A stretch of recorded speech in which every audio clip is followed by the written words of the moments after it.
আসসালামু আলাইকুম। কেমন আছেন সবাই? আজ আপনাদের মাঝে নিয়ে আসলাম তালের বড়া। তো তালের বড়া সহজ রেসিপি আপনাদের মাঝে শেয়ার করব। আপনাদের যদি ভালো লাগে লাইক, কমেন্ট, সাবস্ক্রাইব করবেন প্লিজ।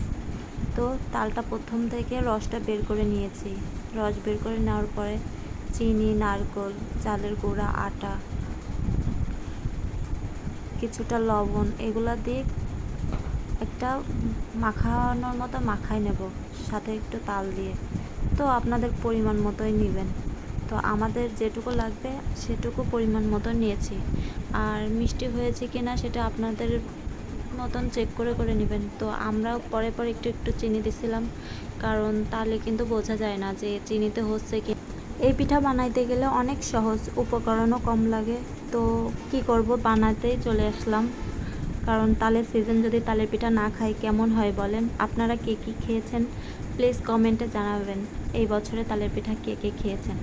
তো পিঠাটা বানানো শুরু করছে। তো পিঠাটা বানাচ্ছিল আমার ভাবি, আমি শুধু ভিডিও করছিলাম। আর খেতে কিন্তু খুব মজাই হয়েছিল।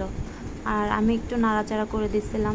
এই যে দেখতেই পারছেন, পিঠা দেওয়ার সাথে ফুলে ফুলে উঠতেছিল, তাহলে বুঝতে হবে যে পিঠা ডোটা পারফেক্ট হয়েছে। তো আপনারা এভাবেই বানাবেন, খেতে খুব মজা লাগবে, ছোট বড় সবাই পছন্দ করবেন। কিছুক্ষণ পরে পিঠার কালারটা এমন হলে উঠাই নিয়ে আসবো, আপনারা দেখে রাখেন যারা না পারেন। আসলে আমরা অত পণ্ডিত না, যেটুকু পারছি সেটুকু আপনাদের মাঝে শেয়ার করছি। তো আমার থেকে আপনারা খুব ভালো বানাতে পারেন আমি জানি। তো ভিডিওটা এই পর্যন্ত। আপনাদের ভালো লাগলে লাইক, কমেন্ট, সাবস্ক্রাইব করবেন প্লিজ। আর এই পর্যন্ত বিদায় নিচ্ছি। আল্লাহ হাফেজ, ভালো থাকবেন।